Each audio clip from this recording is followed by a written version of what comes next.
네, 두 번째 시간입니다. 또 이게 버튼 안 누르고 해가지고 다시 찍어야 하네. 네, 보도록 하겠습니다. 지금부터 하는 내용이 본격적으로 그 다음 내용이죠. 우리 진도를 나가야 할 부분입니다. 집중해서 보도록 하겠습니다. 자, 우리가 1896년에 아간파천이라고 해서 고종이 러시아 공사관으로 피신하는 사건이 벌어졌습니다. 이때 특징은 뭐냐면은 이때부터 뭔가 서구 열강이나 일본 이 나라들이 조선에 대해서 이권 침탈을 가속화해요. 이권이라고 하는 것은 이득이 되는 권리를 의미하는데 대표적인 예로 삼림을 체벌할 수 있는 권리 혹은 금광을 채굴할 수 있는 권리 이런 것들을 다 가져가게 돼요. 그래서 이런 말도 있어요.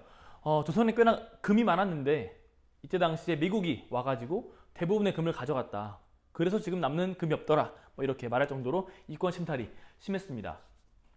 이런 와중에 그렇다면 과연 우리가 손 놓고 바라보고 있어야만 하느냐? 그게 아니다. 정부 관료 중에 서재필이라는 인물이 뭔가 움직임을 보입니다.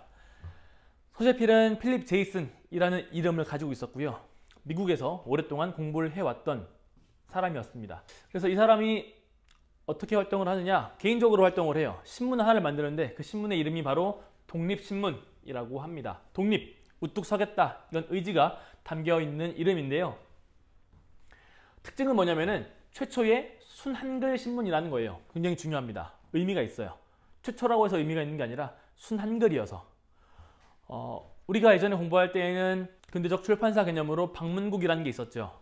네, 그래서 최초의 근대적 신문인 한성주보, 한성순보 이런 게 만들어진다고 했습니다. 한성순보죠. 10일마다 발간이 되는 신문이었는데 이것은 기본적으로 한문이었어요. 근데 순한글로 간 거죠. 그 이유는 바로 뭘까요? 이 독립신문의 그 이후의 흐름들의 가장 큰 특징, 가장 큰 의의라고 할 수 있는 건데요. 바로 일반 백성들을 계몽시키기 위해서 그랬습니다. 한문은 못 알아보니까 문맹자가 많아서 한글로 써가지고 뭔가 이 사람들이 읽고 이해하고 이 세상의 변화를 알 수 있게끔 하기 위해서 순한글로 신문을 쓰죠. 그리고 심지어 4분의 1, 4분의 3만 한글로 쓰고요. 4분의 1은 영문으로 썼어요. 영어로. 네.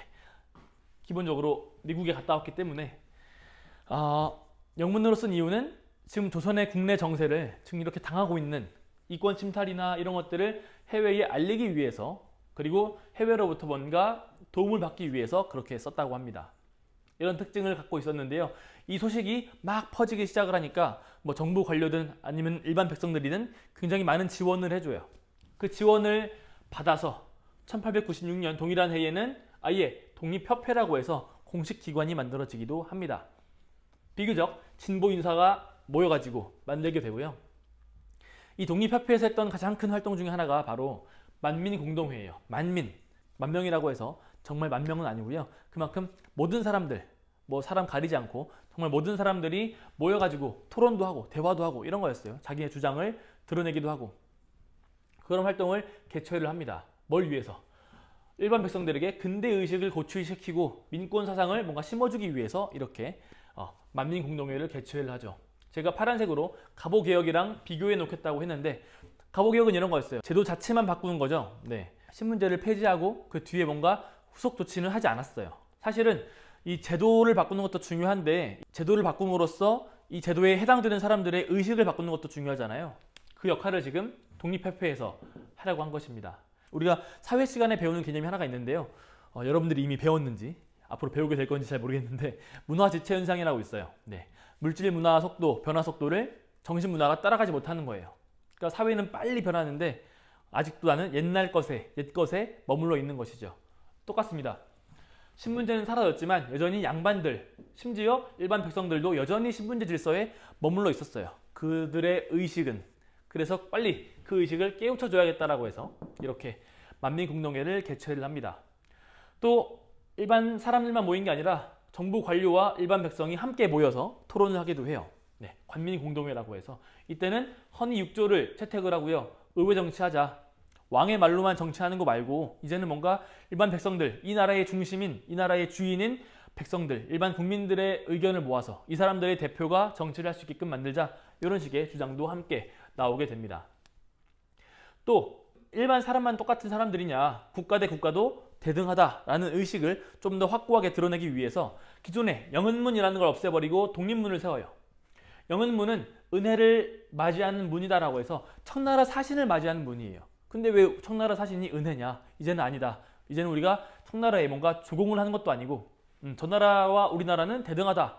그래서 그냥 우리는 독립문으로 하겠다라고 해서 영은문을 헐고 그 자리에 독립문을 세웁니다. 지금도 독립문이 있죠. 바로 거기입니다. 네. 그쪽으로 청나라 사신이 왔대요. 당연히 이권 침탈에 대해서도 뭔가 한마디 해야겠죠.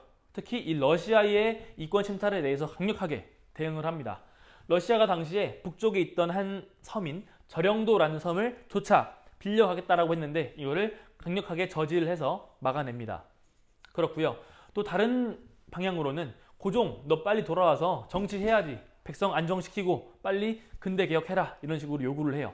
실제로 고종이 돌아옵니다. 돌아와서 뭔가 다른 것들을 해요. 네, 이렇게 보면은 업적이 굉장히 많죠. 근데 최종적으로 오래가지 못하고요. 이 의회를 설치하자 막 이런 내용들 때문에 고종이 별로 좋아하지 않아서 몰래 모함을 시켜가지고 이 단체를 해산을 시켜요. 지금 독립협회가 이 조선을 없애버리고 의회 정치하려고 한다. 뭐 이런 식의 모함을 만들어냅니다. 누가? 고종과 보수단체에서 이런 모함들을 만들어내서 독립협회를 해산시킵니다. 그렇게 오래 가지 못하고 해산이 되고요. 아마 1899년, 98년 이때 무렵일 거예요. 네, 그렇게 알고 있으면 되고요. 우리는 뭔가 의와 한계를 알고 있어야겠죠. 네, 중요한 것은 계속 지금 나왔던 거예요. 계몽사상이라고 하는 걸 강조했다. 그래서 일반 국민들에게 민권의식이라고 하는 걸 고취시키려고 했던 게 바로 이 독립협회의 주요 활동이었습니다. 그리고 뭔가 갑오개혁 때 개혁을 하려고 했는데 일본이 간섭을 하고 을미사변, 을미개혁, 아간파천 이러면서 흐름이 끊겼어요.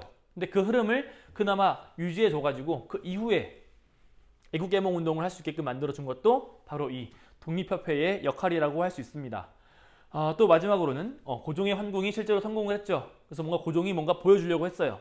그 자체로도 이미 의미가 있다고 할 수 있습니다. 세 가지 정도로 정리를 해두면 될 것 같고요. 한계로는 방금 이 러시아에 대해서 굉장히 강력하게 규탄을 했다라고 공부를 했는데요. 사실은 미국이나 일본 이 두 나라의 이권 침탈에 대해서는 좀 묵과하는 모습을 보여요. 그냥 그렇군 하고 넘어가 버리는 그런 모습을 보이는데 그 이유는 바로 독립협회의 진보 인사들 중에서 친일파 혹은 친미파가 많았다라는 것을 의미해요. 이거는 허용이 안 되죠. 내가 좋아하는 사람은 다 오케이 해주고 싫어하는 쪽만 적대하고 이거는 부당합니다. 그런 한계를 보이고요. 그 다음에 무조건적인 반대의 모습, 반대의 목소리를 드러내는 것도 문제였어요. 특히나 러시아에 대해서. 러시아는 이것 말고도 원래는 조선이랑 합작을 해서 한러은행을 만들기로 했어요. 그러니까 기존의 금융제도를 근대적으로 바꾸자라는 움직임이 있었는데요. 그거를 또 거절해요. 그렇게 했으면 뭔가 굉장히 많은 변화가 있었을 텐데 그런 기회와 계기마저도 다 걷어차버린 것이죠. 그게 한계라고 할 수 있습니다. 이렇게 정리를 하면은 독립신문, 독립협회도 끝! 그 다음에 실제로 고종의 환궁 요구 운동으로 인해서 다시 돌아온 고종의 이야기를 좀 보도록 하겠습니다. 고종은 다시 돌아오고요. 돌아와서 나라 이름을 대한제국으로 바꿔요. 조선이 아니라 이제는 떳떳한 황제 국가다 이렇게 해서 제국이라는 말을 씁니다. 이때부터 우리는 대한이란 말을 썼어요. 대한, 한이라고 하면 우리 저 역사 거슬러 올라가서 사만 있죠, 사만. 네, 그 사만의 한을 따온 거고요. 그리고 국호도 바꿀 뿐만이 아니라 그 해의 이름을 광무라고 하고요. 광무개혁을 실시합니다. 그게 1897년의 일이었습니다. 고종이 이렇게 할 수 있었던 가장 큰 배경은 물론 독립협회의 역할도 있지만 국제적으로 지금 서구 열강과 일본이 뭔가 세력 균형을 이루고 있는 상태였어요. 그러니까 서로 눈치만 보고 있는 거야. 우리가 먼저 칠까? 아니야? 막 이렇게 막 계속해서 그런 눈치 싸움을 하고 있으니까 조선에 크게 간섭을 할 수가 없는 거예요. 그런 상황을 이용해서 뭔가 개혁을 해나가자라고 했던 게 이때 당시였고요. 방침은 우리가 구본 신참이라고 보통 얘기를 합니다. 구본, 옛날 것을 근본으로 하되 신참, 새로운 것은 참고만 하겠다. 보통 이렇게 설명을 해요. 어떤 교과서에서는 뭐 이게 실제로 아니다라는 말이 있어가지고 빼는 경우도 있는데 저는 그냥 설명하도록 하겠습니다. 맞는 것 같아가지고. 일단은 옛날 것을 기본으로 삼는다라는 말은 기본적으로 성리학 질서를 유지하겠다라는 거예요. 이 신분 질서도 유지하고 국왕 중심의 정치 체제도 유지하겠다, 이걸 의미합니다.